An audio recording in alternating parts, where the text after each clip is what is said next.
Bonjour, je suis Thierry Joly, je pratique l'iridologie depuis 12 ans. Je vais vous parler un petit peu de ma pratique, mais de ma manière de voir l'iridologie. L'iridologie est pour moi un outil exceptionnel et je l'utilise surtout dans le cadre de développement personnel. C'est pour ça que j'ai une lecture de l'iridologie qui est plutôt psycho-émotionnelle et comportementale. Imaginez un instant que nous puissions voir dans les yeux les, je vais dire, les missions de vie, nos chemins à prendre, les bagages transgénérationnels que nous transportons et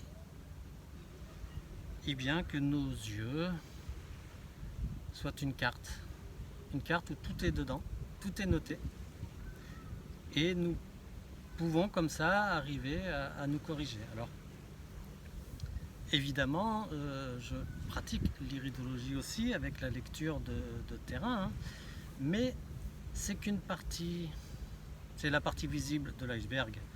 Il n'y a pas...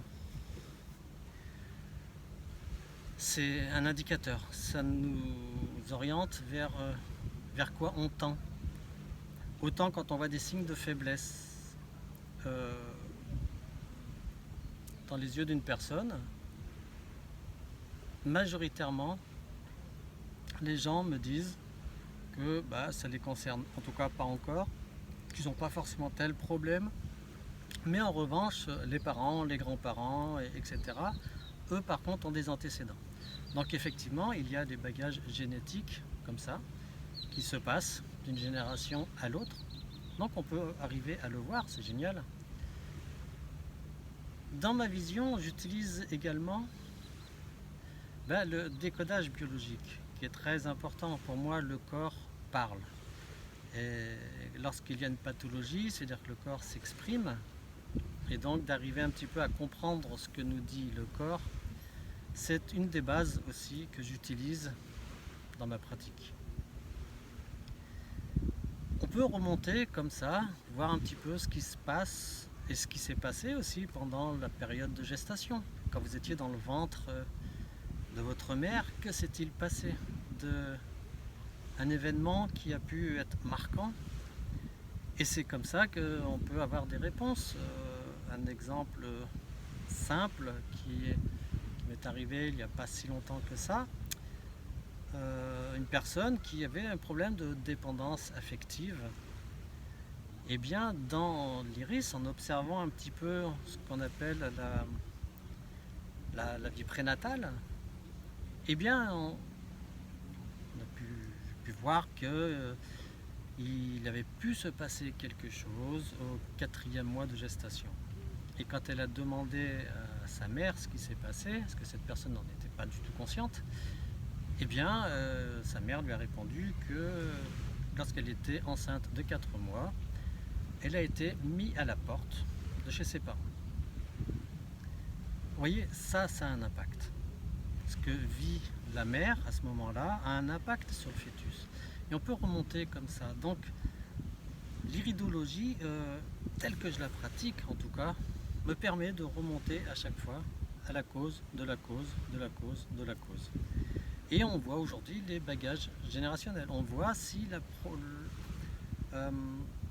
personne va avoir un problème de pardon. Et peut-être que au niveau transgénérationnel, le pardon est quelque chose d'important.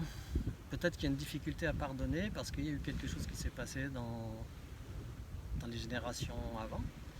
Et du coup, la personne qui vient vous consulter a ces gènes-là. Et donc, elle a ce problème-là à résoudre. Et si elle ne le sait pas, elle va être confrontée à revivre toujours les mêmes événements. Si j'aborde l'iridologie de cette manière, c'est parce que, en ce qui me concerne, ça fait plus de 30 ans que j'apprends, j'explore le fonctionnement de l'être humain, mais aussi bien au niveau physiologique, mais que psychologique, spirituel, énergétique. Et tout ça est mélangé.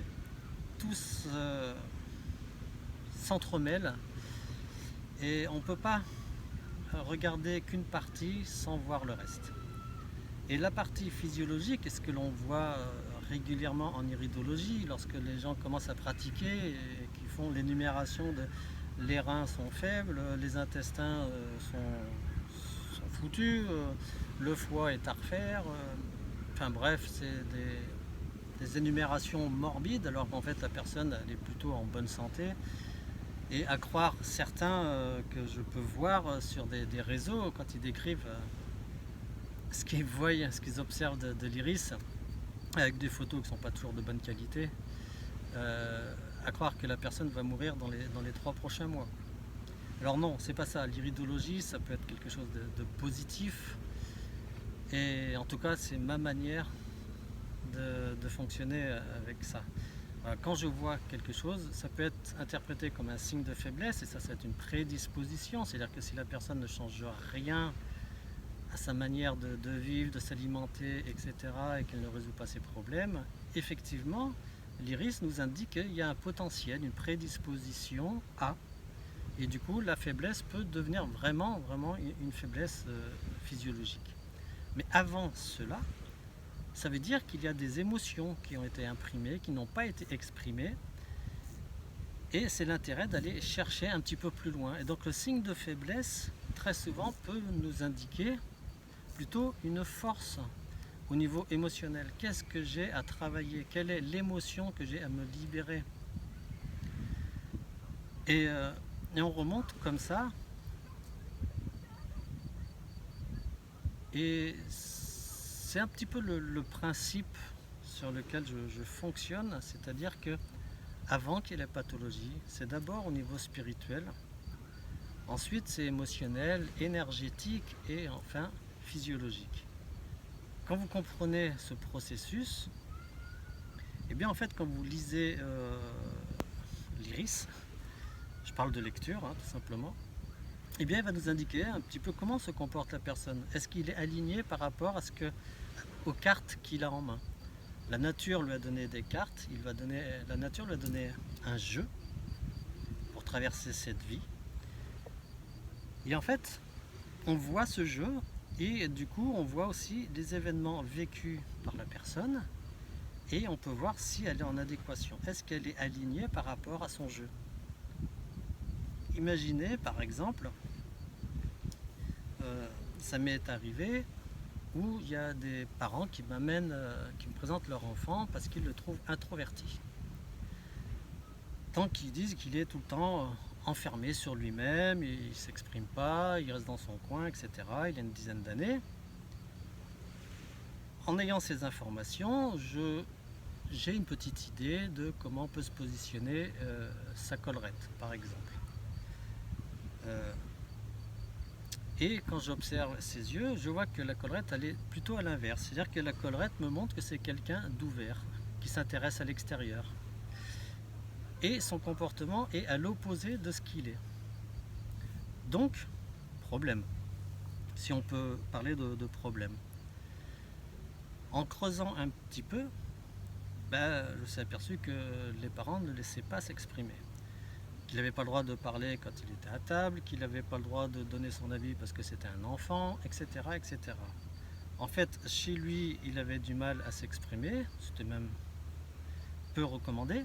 Du coup, à l'école, il faisait exactement la même chose et forcément, à cet âge-là, à l'école, il se faisait plutôt chahuter, etc. Donc plus il se faisait chahuter, plus il se refermait et chez lui, il se refermait de plus en plus. Donc il fallait... Pour cela, c'était pas l'enfant qui avait un problème, qui était introverti. S'il était aligné avec ça, c'est quelqu'un d'introverti, il est jeune, c'est quelqu'un qui n'a pas besoin de s'exprimer, qui ne s'intéresse pas beaucoup aux autres pour l'instant, etc. Mais il pourra s'y intéresser d'une manière ou d'une autre. Là, c'est pas le cas, c'est quelqu'un qui est plutôt ouvert, qui s'intéresse à l'extérieur, mais en fait qui se ferme. Donc il est à l'opposé, il n'est pas aligné avec ce qu'il est réellement. Et c'est là que c'est intéressant d'utiliser l'iridologie. Parce qu'on part d'un comportement introverti, alors que sa carte nous montre que c'est quelqu'un qui s'intéresse à l'extérieur. Donc, d'où vient le blocage? Alors, quand ils sont jeunes, comme ça, c'est vrai que très rapidement, on peut remonter sur les parents Et là c'était le cas, hein. Les parents ne laissaient pas s'exprimer, etc. Donc voilà, il y a eu tout un autre chose derrière ensuite. Mais vous voyez que l'iridologie, ça peut vraiment servir pour du développement personnel. Apprendre à s'aligner, à être cohérent entre ce que je pense, ce que je dis et ce que je fais. Se libérer des bagages transgénérationnels. Je vous parle un petit peu de ma vision de l'iridologie telle que je la pratique et telle que je l'enseigne aujourd'hui, parce qu'avec l'expérience, je m'aperçois que c'est assez juste. J'ai pas mal de retours et on peut très très vite cerner où est le problème entre guillemets, parce qu'en fait c'est jamais un problème. Vous savez que lorsque la vie nous présente un problème à régler, c'est qu'il nous propose aussi la solution. Après, c'est est-ce que nous sommes prêts à changer, est-ce que nous sommes prêts à lâcher ce qui nous empoisonne, etc. C'est tout un travail qu'il y a derrière. Bref, l'iridologie n'est pas juste une lecture de terrain où on ne fait que faire une liste de faiblesses. Ce n'est pas ça. Ça nous oriente sur une alimentation, ça va nous orienter sur un comportement, ça nous oriente sur des émotions qui sont emprisonnées, ça nous oriente sur ce qu'on a à régler. Et en fait, ça nous permet aussi de nous retrouver, de nous aligner. Si on voit dans un iris que la personne est créative et qu'elle ne fait absolument rien de créatif dans sa vie et qu'elle vient vous voir parce qu'elle a un mal-être, elle a un déséquilibre, eh bien ça va nous orienter. On va aller voir sur qu'est-ce qu'elle peut créer en fait, dans quoi elle est créative. Peut-être qu'il y a quelque chose qu'elle aimerait faire et qu'elle ne se le permet pas. Parce qu'il y a un problème d'estime de soi, parce qu'il y a un problème de confiance, parce que voilà. En fait, l'iridologie est un outil exceptionnel. Elle permet de vous connaître, vraiment, de mettre en avant toutes vos valeurs et toutes vos forces. Et du coup, ça vous empêche, ça limite en tout cas de développer des prédispositions.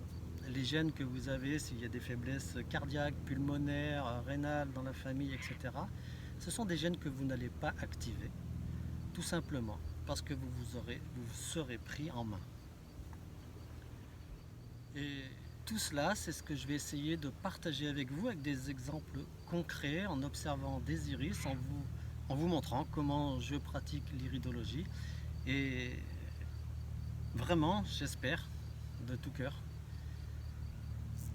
que beaucoup de praticiens en iridologie vont ouvrir un petit peu leur esprit et voir qu'il y a autre chose que de voir des signes de faiblesse, parce que c'est pas que ça l'iridologie.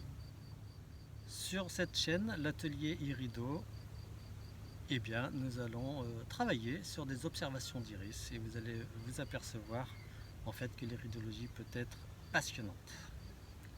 À bientôt.